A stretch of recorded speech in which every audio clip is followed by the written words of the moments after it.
wabarakatuh. Apa kabar pemirsa? Ketemu lagi dengan saya di Roni Times untuk edisi spesial kali ini. Dan saya tidak sendirian. Hari ini saya ditemanin oleh Ketua Umum ATSDI, Bapak Eris Munandar. Beliau jadwalnya padat, tapi di sela-sela kepadatan jadwalnya kita minta dialokasikan waktu untuk kita ngobrol, karena yang akan kita bicarakan kali ini ada kaitannya dengan eksistensi televisi digital ya, atau TV digital pasca analog switch off. Kita tahu bahwa Asosiasi Siaran Televisi Digital Indonesia ini adalah salah satu asosiasi yang paling getol mendorong dilakukannya ASO, analog switch off, di Indonesia, dan mereka berhasil. Ini luar biasa sekali. Nah, sekarang ASO sudah berjalan di hampir merata di seluruh Indonesia dan hampir selesai tahapan-tahapan ASO. Nah, sekarang tinggal kita ingin tahu, kita akan gali eksistensi dari ATSDI sendiri, khususnya televisi ya, yang tergabung di Asosiasi Televisi Siaran Digital Indonesia. Apalagi ini sebentar lagi kan ada pesta demokrasi ya, pemilihan presiden, legislatif, kemudian juga eksekutif, semuanya jadi satu. Nah, segera saya ajak Anda untuk bertemu dengan Bapak Eris Munandar. Pak Eris, Assalamualaikum, apa kabar? Waalaikumsalam warahmatullahi wabarakatuh. Kabar baik, Pak Roni. Pak Roni, apa kabar? Ya, Alhamdulillah, kabar baik juga. Dan ya, saya selalu mengikuti ya, gerak dari Asosiasi Televisi Siaran Digital Indonesia, yang terutama ada Pak Eris di situ, gitu ya kan. Kemarin dengan KPI, terus kemudian sebelumnya juga dengan beberapa stakeholder yang ada di negeri ini. Nah, saya ingin flashback sebentar nih, karena yang jadi goal dan tuntutan dari Asosiasi Televisi Siaran Digital Indonesia (ATSDI) adalah ASO. Pertanyaannya adalah, Pak Eris, ASO sekarang sudah, gitu kan. Apalagi nih, what next nih setelah ASO sudah, Pak Eris? Iya, Pak Roni, kita bersyukur bahwa pelaksanaan analog switch off itu sudah tuntas terakhir pada tanggal 12 Agustus pada saat pelaksanaan Harsiarnas di Bintan, Kepulauan Riau, beberapa pekan yang lalu. Setelah kita berjuang selama kurun waktu 3 tahun lebih untuk terus mendorong agar analog switch off ini bisa merata di seluruh Indonesia. Meskipun ATSDI menganggap bahwa pelaksanaan analog switch off itu kan tidak sesuai dengan jadwal yang ditetapkan oleh Undang-Undang Cipta Kerja. Harusnya 2 November 2022 itu full nasional, tapi baru selesai tanggal 20. Sempat tertunda beberapa waktu dan ATSDI sempat protes pada saat itu ya. Ya, tapi alhamdulillah sekarang sudah, dan hari ini kita akhirnya harus melakukan semacam warming up kembali, Pak Roni.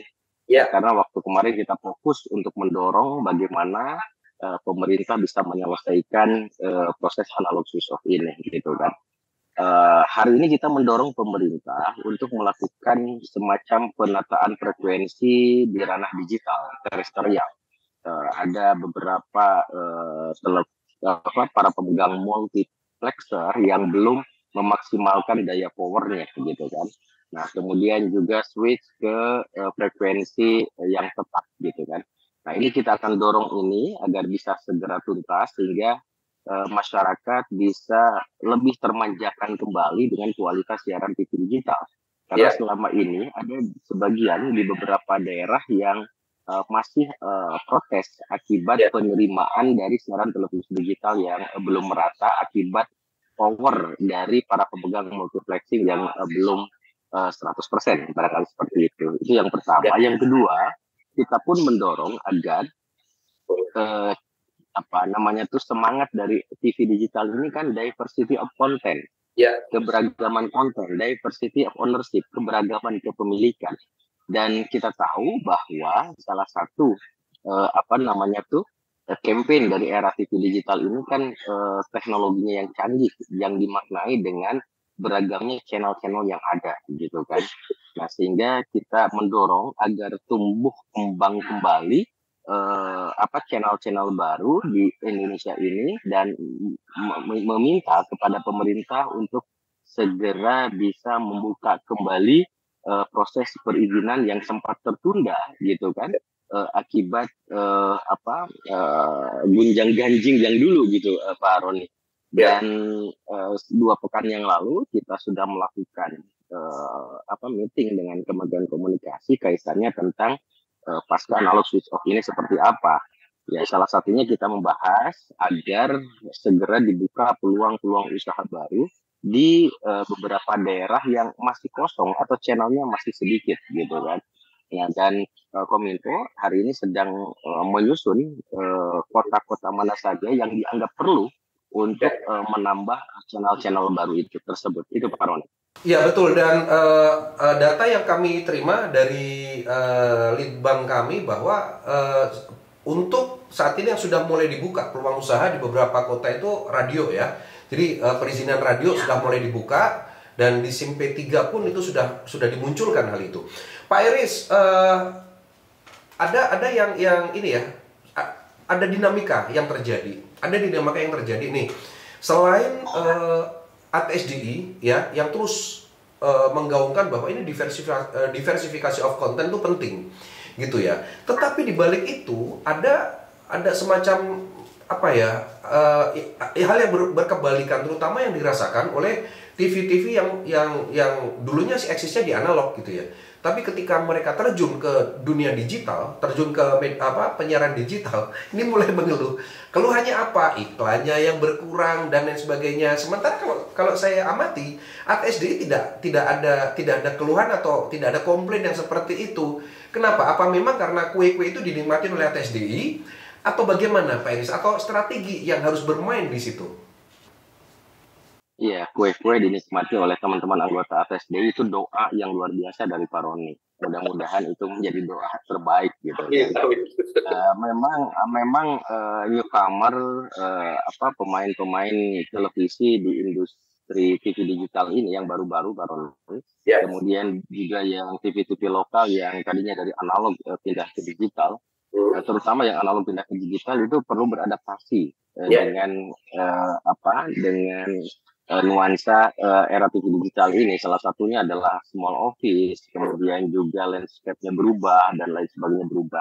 Tapi yang sangat menarik Pak Roni, ketika kita mengadakan FGD di Bintan, Kepulauan Riau, ada salah satu pengurus dari Asosiasi Periklanan, dia mengatakan bahwa era TV digital ini sangat menarik karena para pemasang iklan lebih tertarik dengan hadirnya channel-channel baru, gitu kan.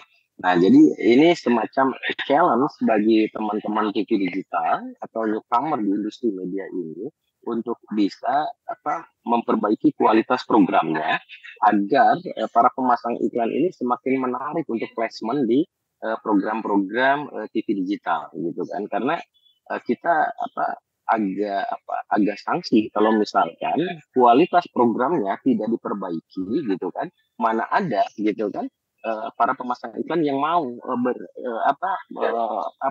placement iklan di TV tersebut gitu. Sehingga kita harus memperbaiki dulu kualitas programnya seperti apa, bahasanya kita hadirkan killer konten ataupun mungkin program-program yang proximity-nya, lokalitasnya itu sangat kentara gitu kan. Sangat kentara, karena di era TV digital ini, Pak Roni, program-program yang menarik itu adalah yang tingkat lokalitasnya itu tinggi, kedekatan dengan pemirsanya itu tinggi gitu kan.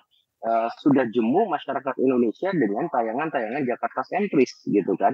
Mereka senang dengan tayangan-tayangan yang ada di sekitarnya. Oleh karena itu, saya berharap dan juga saya selalu menekankan ke teman-teman di anggota ATSDI untuk menghadirkan konten-konten dengan lokalitas yang terbaik gitu kan, dengan lokalitas yang terbaik. Ketika konten-konten itu sudah ada, maka para pemasang iklan juga akan datang dengan sendirinya. Gitu. Secara otomatis mereka juga akan datang ya. Nah, yang menjadi pertanyaan saya adalah Pak Iris, TV anggota atau member ATSDI ini bisa dikatakan newcomer gitu kan. Sebenarnya sih kalau kita ngomong soal digital tuh nggak ada yang newcomer karena semuanya baru masuk ke digital semua gitu kan. Meskipun ada TV yang dulu bermain analog, bersiaran di analog, tapi kan ini beda lagi nih ranahnya ranah digital. Jadi nggak ada yang lama, nggak ada yang baru sebenarnya. tetapi eksistensi atau nama mereka sudah lebih dulu ada dan dikenal oleh masyarakat. Nah, pertanyaan saya adalah, betul, pertanyaan saya adalah bagaimana ATSDI mengkoordinir, khususnya Pak Eris selaku Ketua Umum ya ATSDI, mengkoordinir dan menyiapkan member-member ATSDI ini biar mereka juga lebih bersaing dari sisi konten, karena kan tadi dibilang bahwa ada diversifikasi konten di situ. Sementara kalau ini lagi-lagi saya teringat jargon dulu ketika ATSDI berjuang awal-awal itu ya, bahwa yang dihadapi adalah gajah. Yang dihadapi adalah raksasa industri penyiaran. Nah, sekarang sudah terbuka semua nih. Jadi sudah nggak ada raksasa, sudah nggak ada yang semut gitu kan. Bagaimana ATSDI khususnya ATSDI mengkonsolidasi ya anggota-anggota ATSDI ini agar mereka juga tidak hanya siap bersaing, tapi siap bertarung gitu kan. Siap bertarung untuk sama-sama memunculkan acara-acara yang bagus gitu kan. Inspira TV, saya comot satu anggota anggota ATSDI ya, Inspira TV. Meskipun semuanya juga siarannya bagus-bagus, tapi Inspira TV mencoba memunculkan sebuah kreasi acara siaran yang keren, mulai dari aspek pengambilan gambar, kemudian juga jalinan ceritanya ini bagus banget gitu ya, dan yang diangkat adalah budaya atau kekayaan Indonesia yang ada di sekitar kita. Pak Iris, yang lainnya bagaimana nih? Ya, Pak Roni, kalau kita buka rekomendasi Rakornas ATSDI tahun kemarin, memang catatan yang paling krusial ini adalah bagaimana anggota ATSDI ini bisa segera bangkit dengan kontennya setelah menyelesaikan proses pengawalan analog switch off ini. Nah, mudah-mudahan di kongres yang nanti kita akan berlangsung di bulan Oktober nanti, sekalian dengan Rakornas, itu kita akan membahas mengenai strategi-strategi yang tadi Pak Roni sampaikan, agar anggota ATSDI ini bisa mampu berkompetisi dengan baik lah. Kalau menjadi seorang pemenang belum tentu, karena mereka punya pengalaman puluhan tahun di analog, eksistensinya sudah ada gitu kan. Tapi minimal bisa bertahan, bisa mencukupi kebutuhan operasional saja, itu sudah sangat luar biasa gitu kan bagi teman-teman ATSDI. Maka nanti ada sinergitas program, kemudian ada pengelolaan iklan yang efektif gitu kan, sehingga nanti kita akan hadirkan para narasumber dalam acara nanti adalah orang-orang yang expert di bidang periklanan, kemudian di bidang aplikasi, karena bagaimanapun hari ini kita berbicara digital, hampir semua lini operasional kantor kita kan harus digitalize juga gitu kan, untuk bisa memperkecil beban biaya SDM lah, barangkali seperti itu. Betul. Gitu kan. Nah, ini yang akan kita lakukan di bulan Oktober ini. Mudah-mudahan teman-teman ATSDI bisa memahami materi-materi nanti yang akan disampaikan oleh narasumber yang sangat berbeda dibandingkan dengan tahun-tahun yang lalu, Pak Roni, gitu kan. Karena kita akan tadi sempat disinggung masalah Rakornas. Tadi sempat disinggung masalah Rakornas, Pak Iris. Mohon maaf, saya potong. Tadi sempat disinggung masalah Rakornas. Kira-kira apa nih? Apakah ada tips-tips ataupun jurus-jurus ya? Karena persaingan ini sangat keras sekali ya, persaingan baik dari aspek konten, kemudian juga dari aspek-aspek yang lain, finansial misalnya. Jadi kita harus save dulu nih TV-TV ini. Nah, apakah nanti dalam Rakornas yang rencananya akan dilangsungkan di Jakarta pada bulan Oktober tadi ya, dikatakan Pak Iris seperti itu, apakah juga akan membahas ini gitu ya? Kemudian yang kedua adalah apakah ada juga nanti tips untuk bersaing ya? Karena kalau kita lihat channel ataupun channel-channel dari TV digital anggota ATSDI ini ada di bawah nih. Ada yang di atas 40, ada yang di 52. Artinya di bawah mereka. Meskipun ada juga yang agak di atas. Nusantara TV misalnya, ini agak di atas. Inspira TV juga agak di atas gitu kan. Tapi yang lain-lain ini bisa dikatakan agak di bawah dan seolah-olah jadi pelengkap gitu ya. Ada nggak sih nanti pada saat Rakornas itu dibahas juga Pak Eri selaku Ketua Umum ATSDI ini agar mereka mendapat tempat yang layak gitu ya? Gimana Pak Eri? Inilah barangkali apa namanya keunggulan dari ATSDI lah. Iya. Kita tidak membiarkan anggotanya untuk berjuang sendiri, gitu kan. Apalagi sekarang proses tugas utama kita untuk mengawal analog switch off kan sudah selesai. Ya. Tinggal kita fokus bagaimana merapikan istilahnya rumah-rumah kita, gitu kan. Rumah kita di Surabaya, rumah kita di Medan, rumah kita di mana, gitu kan, di berbagai daerah di mana anggota ATSD itu ada, sehingga bisa berkompetisi dengan baik. Yang tentu strategi atau tips itu akan kita bahas Pak Roni, gitu kan, secara internal di sana dengan menghadirkan berbagai narasumber yang tadi saya sampaikan sangat kompeten. Tapi yang juga akan menjadi topik pembahasan yang hangat nanti adalah mengenai sikap kita terhadap platform media baru, dalam hal ini OTT, over the top, gitu kan, karena hari ini tidak ada kesetaraan dalam regulasi antara TV digital terestrial dengan OTT. OTT kan tidak diawasi, gitu kan, proses perizinannya juga sangat mudah. Tapi hari ini OTT itu juga apa istilah menikmati kue iklan yang tidak sedikit, bahkan menggerus dari yang biasanya dinikmati oleh TV-TV lokal, TV-TV, gitu kan. Itu yang pertama. Yang kedua adalah kaitannya dengan kalau tidak salah Pak Roni, catatan kita di Rakornas ATSDI 2 tahun yang lalu, kita meminta pemerintah untuk melihat melihat lembaga riset. Ya, ini kan hanya satu, gitu kan. Ya. Nah, ini pun juga saya dan bersama-sama dengan teman-teman dari asosiasi yang lain pernah menyampaikan gagasan ini agar pemerintah bisa segera menghadirkan lembaga riset baru sehingga tidak dimonopoli oleh lembaga riset yang sekarang, gitu kan. Ya, betul. Dengan biaya yang sangat mahal, di mana TV-TV lokal nggak mampu untuk membeli berlangganan dari lembaga riset tersebut, gitu kan, untuk mengukur tingkat kepemirsaan dan sejauh mana kualitas programnya, gitu kan.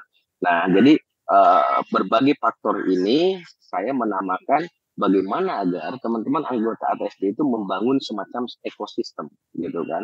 Jadi membangun ekosistem, menganalisa tantangannya itu apa, yaitu tantangannya itu dari OTT itu, over the top media baru, platform global. Kemudian juga kecenderungan para pemasang iklan di era TV digital itu mengarah kemana akan kita bahas.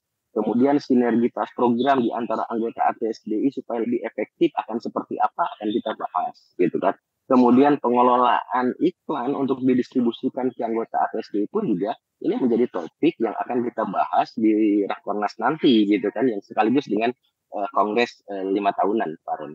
Ya, oke. Tadi Pak Iris juga menyinggung masalah OTT ya, Pak Iris ya.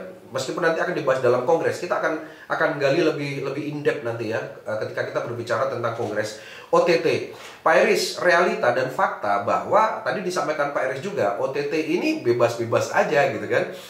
Meskipun sempat digugat oleh salah satu TV, gitu kan, digugat, mereka harus mendapat perlakuan yang sama dong dengan kita, kan, gitu kan. Sementara OTT over the top ini bisa melenggang dengan santainya, dan bahkan iklan juga masuk ke mereka semua. Bahkan ada salah satu TV yang mengaku rugi 4 triliun pendapatan iklannya, gitu kan.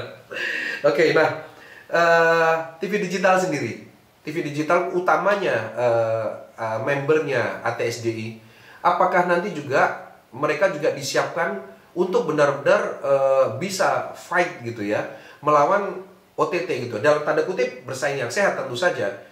Karena saya susah juga mengatakan itu sehat atau tidak, karena buktinya mereka juga tidak dikenai pajak, OTT juga lebih nyaman, iklannya juga lebih banyak, sementara perhitungan iklan antara penyelenggara OTT dengan yang masang, kemudian juga dengan mereka yang kontennya dikenai iklan, itu juga nggak jelas, gitu loh Pak Iris. Bagaimana nih ATSDI menyikapi itu?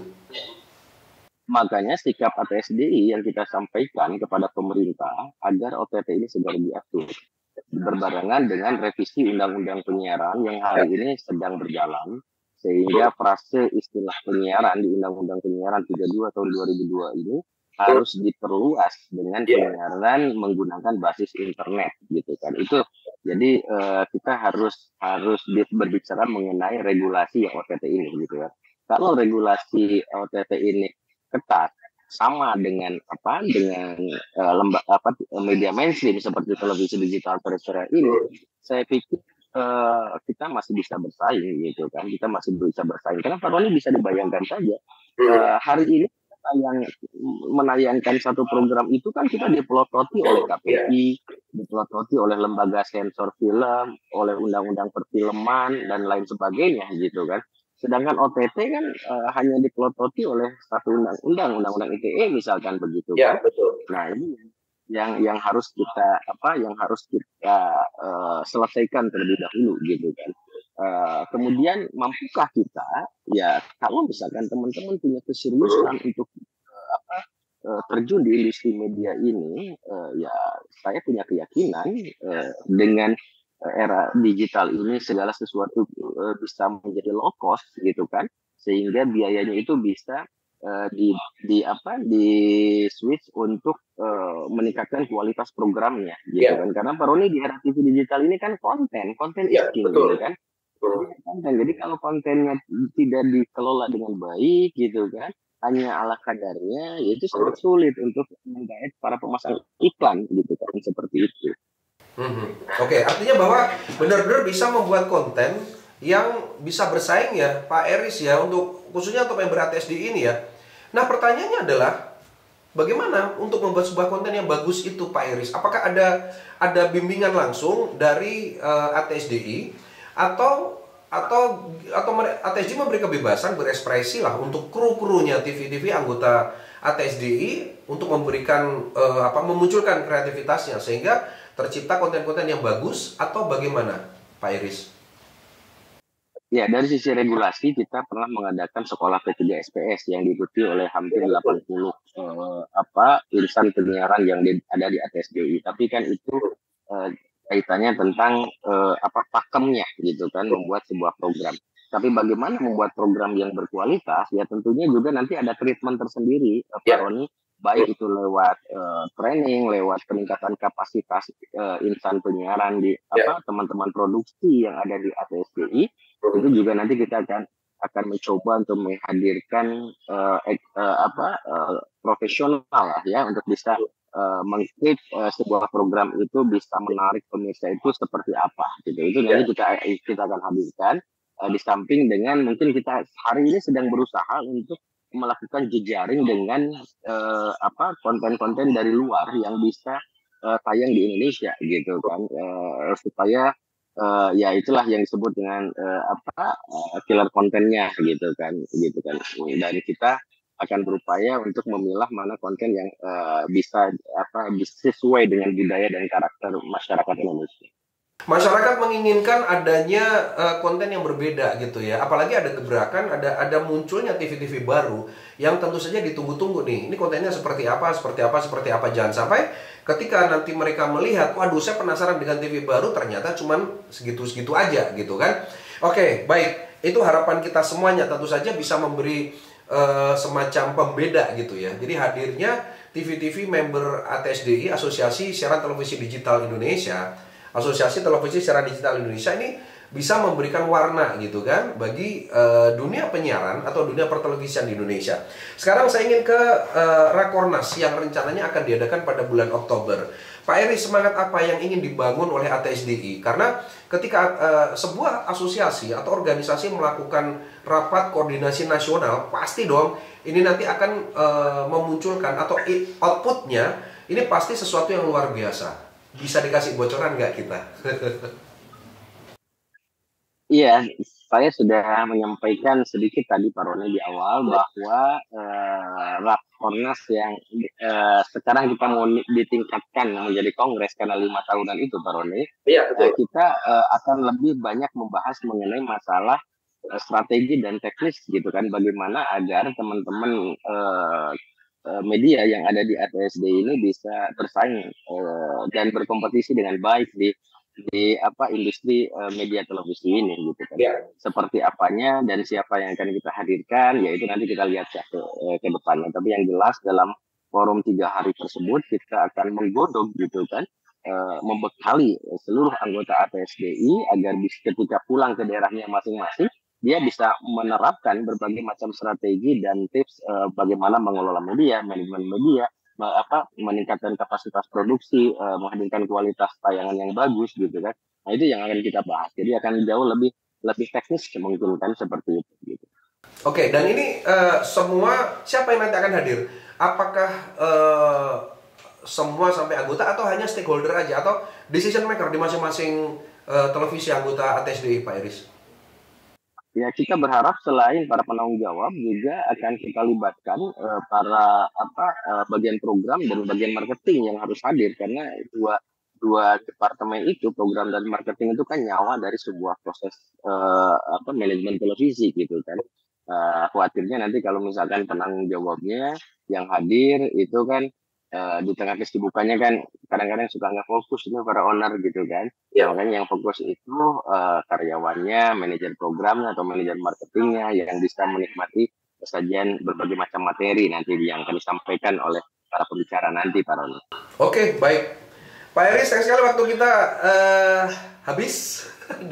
Dan semoga kongres nanti berjalan dengan baik, berjalan dengan lancar, dan saya yakin akan ada sesuatu yang mengejutkan, surprise gitu ya, yang nanti akan kebijakan-kebijakan yang nanti intinya akan membuat para anggota ATSDI ini jadi semakin percaya diri dan menghasilkan konten-konten yang memang bermutu dan dibutuhkan gitu ya, yang dibutuhkan oleh masyarakat. Closing statement, Pak Iris?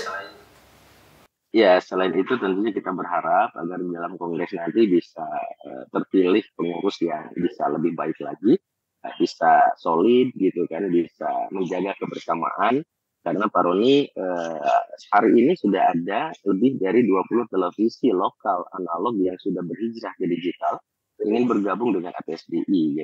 Jadi mudah-mudahan di kongres nanti akan jauh lebih banyak anggota kita dibandingkan dengan tahun kemarin.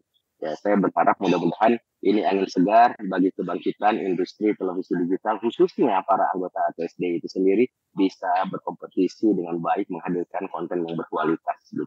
Satu lagi Pak Iris, sebelum ditutup, apakah nanti ATSDI atau panitia kongres juga akan mengundang calon-calon anggota ATSDI? Karena informasi yang saya dapatkan kemarin, kebetulan tim kami juga waktu ada pertemuan di Jakarta, itu ada 2-3 televisi yang akan bergabung katanya ke ATSDI. Apakah mereka juga akan diberi kesempatan untuk datang ikut hanya sebagai peninjau atau apa, atau gimana?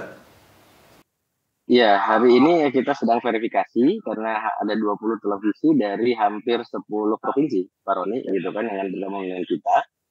Kemudian kalau verifikasinya sudah selesai di pertengahan bulan ini, mereka akan kita undang menjadi peserta aktif gitu kan di kongres nanti. Ini kongres 5 tahunan Pak Roni, jadi harus lebih meriah. Dan yang paling penting adalah outputnya, keputusannya itu bisa bermanfaat bagi anggota kita sendiri. Itu Pak Roni. Baik Pak Iris, terima kasih banyak. Tapi saya masih mengharapkan nanti ketika mendekati pelaksanaan kongres kita masih bisa ketemu lagi, kita masih bisa ngobrol terkait dengan kesiapan dari ATSDI, terutama kepanitiaan dan juga dari ketua umum serta perangkat-perangkat yang di dalamnya, karena 5 tahun sudah menjalankan mereka menjalankan tugas yang sangat berat ya, mendobrak mereformasi siaran gitu kan, siaran televisi digital, dan tentu saja berhasil. Nah ini nanti kita akan gali lebih dalam. Ketua Umum ATSDI, Asosiasi Televisi Siaran Digital Indonesia, Iris Munandar. Pak Iris, terima kasih banyak waktunya di kesempatan kali ini. Terima kasih Pak Ron. Terima kasih Pak Ron, sukses untuk Kompas TV. Baik, salam untuk teman-teman yang ada di ATSDI tentu saja. Pemirsa, demikian tadi bincang-bincang kita santai di kesempatan kali ini dengan Ketua Umum ATSDI, Asosiasi Televisi Siaran Digital Indonesia, Iris Munandar, yang saya yakin Anda udah nggak asing karena wajahnya ini muncul di TV Ono, di TV ini, di TV itu. Jadi sering sekali muncul di televisi. Dan ada benang merah yang harus kita tarik tadi, bahwa di tengah keterbatasan dan di tengah kondisi yang ada COVID dan sebagainya, tapi perjuangan ATSDI berhasil menggolkan ASO, analog switch off. Terima kasih banyak kebersamaan Anda. Saya Roni, pamit undur dari Roni Times. Untuk kesempatan kali ini, kita ketemu lagi nanti di perbincangan-perbincangan yang akan datang. Salam. Wassalamualaikum warahmatullahi wabarakatuh.